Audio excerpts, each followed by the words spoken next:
is a little different. As you know, I've been punching these holes in the bottom of my van for ventilation for my electrical and my refrigerator. And one of the results of that is you get, sometimes you have to have irregular size holes because of locating them where equipment isn't underneath the van. So then I'm thinking, well, how am I ever going to find a gasket or some kind of a screen? Because I want to put a screen on the hole, and then I want to put a cap on it so that I can plug up the hole, you know, so I can prevent fumes from coming up there if I'm in heavy traffic or whatever. Anyway, I want a cap to plug it, and I want a screen. So I've got an irregular size hole, and I want a screen and a cap. How am I going to do that? There's no way I'm going to go anywhere online and find a gasket or a screen or anything of the right size. So I started investigating, and I found all of these YouTube videos talking about using silicone and cornstarch to create gaskets or rubber widgets of any kind, sort of like Sugru, you know, to get what you want. So I thought I'd try it. Well, the interesting thing is you watch all these YouTube videos, and it's really kind of a you know, annoyance to me that, you know, they probably film it like the 5th time that they do it, and then they show it perfectly how easy it is. Well, it's not so easy. And so I decided what I was going to show you was my first time, and the thoughts going through my head as I was trying to form these gaskets and the end result. Now the end result came out, it's okay. You know, they're, you know, these gaskets or whatever are not going to be in a location where anybody can see them for that matter, and they work pretty well. So I'm happy. But you know, I have to say that with the practice that I've gotten, I'm a lot better at it now, and you'll see why. But I think the video is important because I'll take you through my thoughts as I was going through this, and I was panicking about how this was going to work, you know. And I think if nothing else, it ought to give you a good laugh. So enjoy. I think it's free.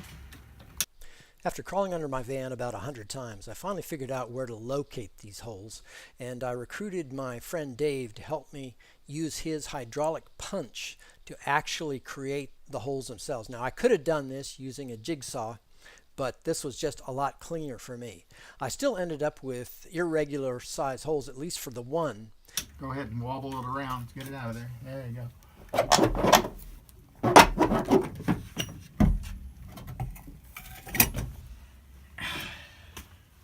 Here's a picture of the holes, and up on top you see a template. This is where my electrical rack is and why the hole is there. This is the irregular hole that I had to cut, and the reason I had to cut it was because looking from underneath, there's a fume collector on the left, and there are a couple of legs that I had to place the hole between.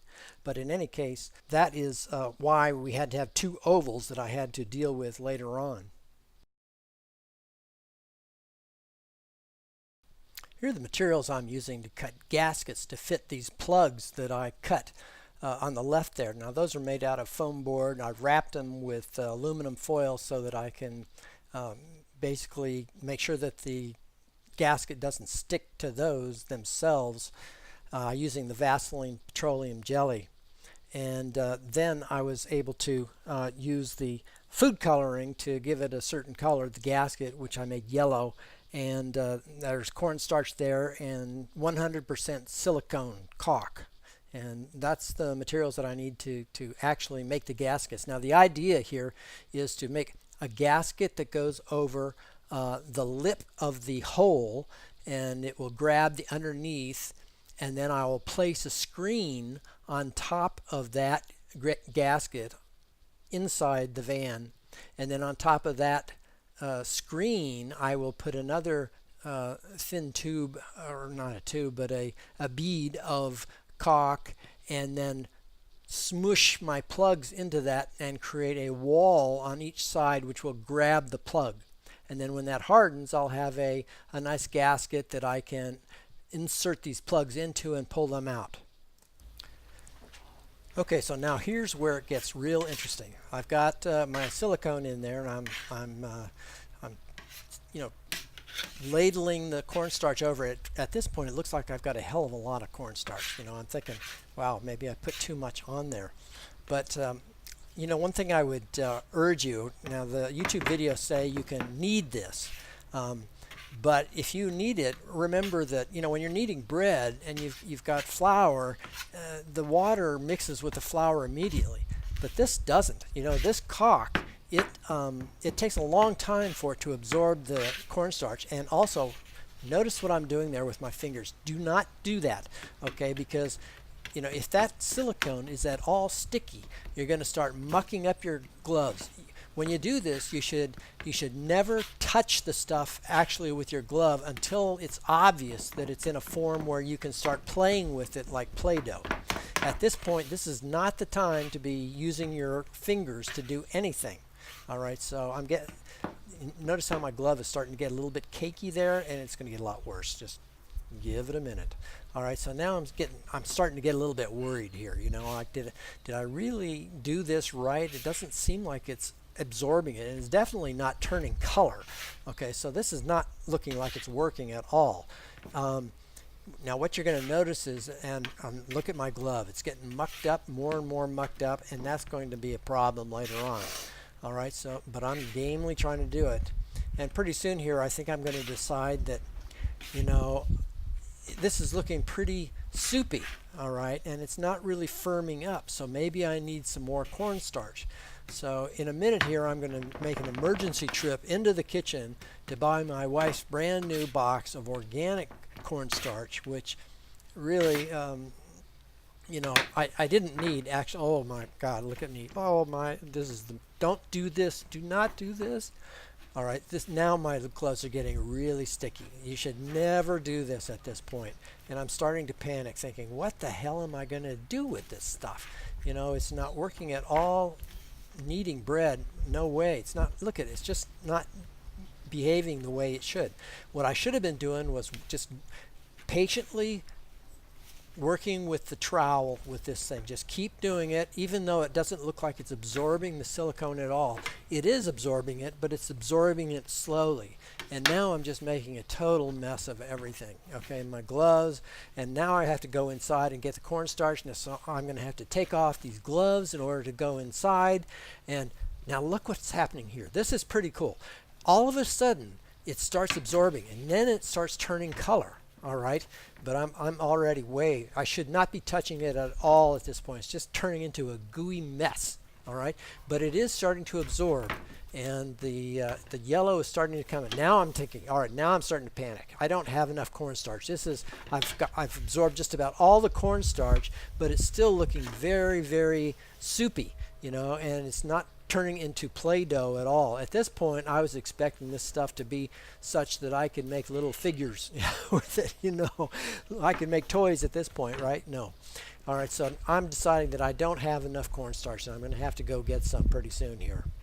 Oh my gosh, and look at my gloves. Now how am I even going to take off my gloves at this point? This is all the stuff that's going through my head. Okay, so I'm just continuing to do it. You know, it's taken me a while to figure out what I have to do here, but I still don't know. I'm trying to salvage this mixture off of my gloves, and I'm probably going to be tearing my gloves here and then exposing my hands to all of this goop. So this is just turning into a real mess.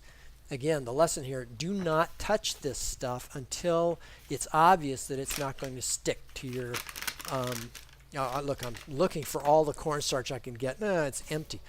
Do not touch this stuff until it's obvious that you can touch it. Okay, now we're going to skip ahead here after some more of my misery, and I'll show you what happens.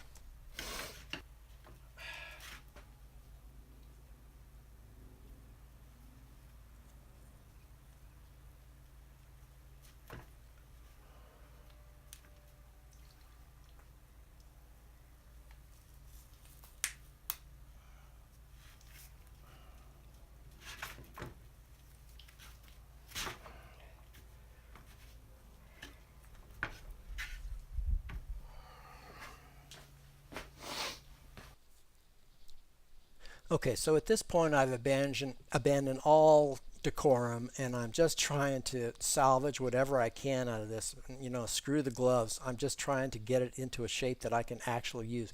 Now you only have a certain amount of time, about 10 minutes, before this stuff starts hardening up, and that's a big consideration. One big lesson here is don't make too much of this stuff, because it starts to harden up quickly, and if you've made enough of the goop to create several objects, you may not get to that final object until it's actually too hard to work with. All right, and you'll see that here in a few minutes. Okay, but at least finally at this point, it's getting to the point where I can start to mold it a little bit, and pretty soon I can. Now, all right, now I'm starting to think about the idea of rolling it so that I can create, you know, a tube, I guess. I don't know what to call it. Just a long, thin roll of this stuff that I'm going to snake around the holes in order to create the first lip grabber.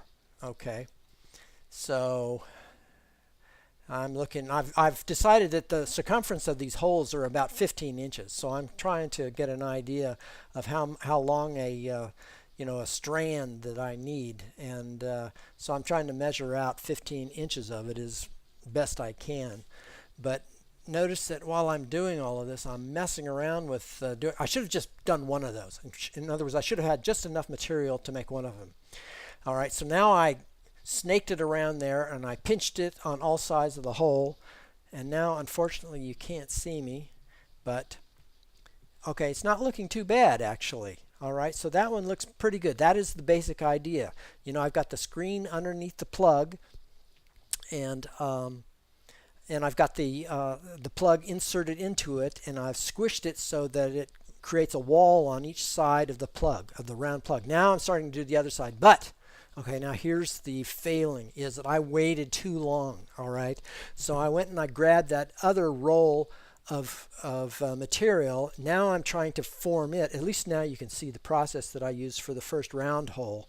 But here I'm trying to do it, but it's really hard to work with because it's starting to set up, you see. So eventually, okay, so this was just the first step, right, of taking it and creating the lip grabber.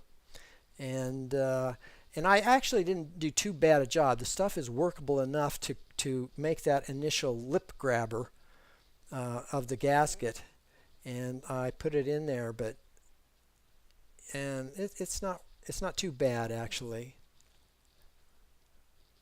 But as I'm doing this, it's taking time, you know. So I should have just done this. Each hole should have been a separate batch of goop.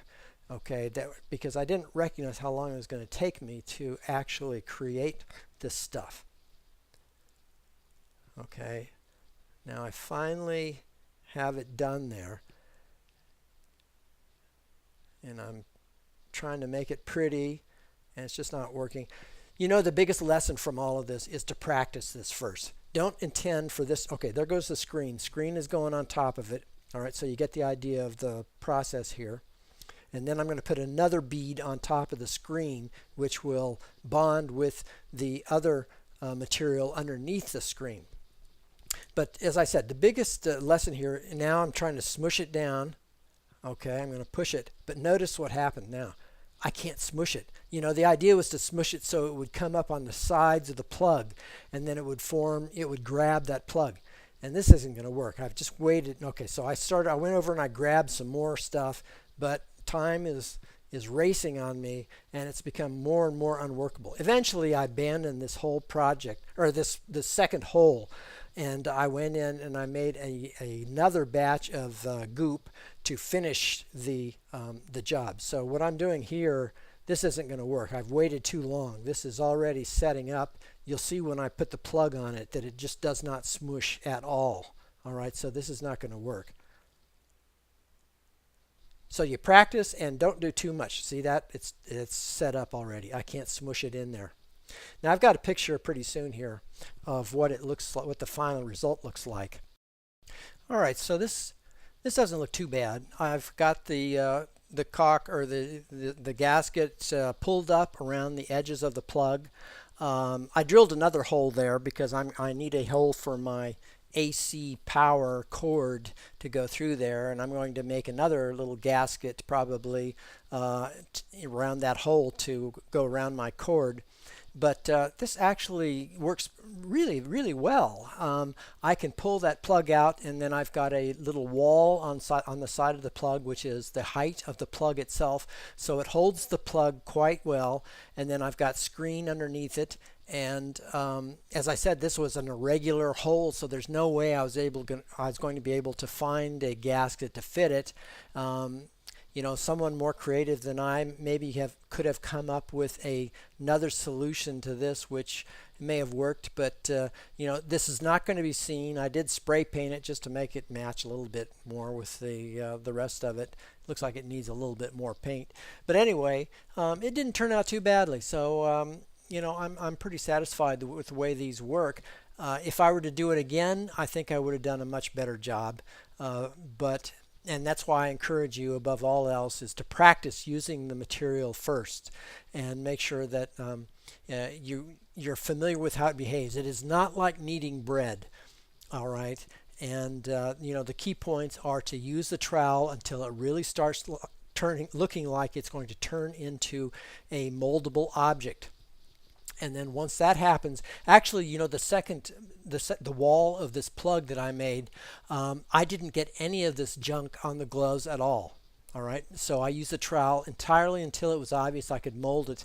And then when I started working with it to mold it, to roll it into the bead that would go around the side wall of the plug, it was very easy. I actually didn't even need gloves at that point, but I didn't get any on the gloves, and it went on very easily. So practice makes perfect in this, and I'd encourage you to practice a little bit. But the idea of silicone mixed with cornstarch really is a neat idea for these kind of custom jobs. And if it's in a place where you're not really going to see it, which this is, it doesn't really matter too much.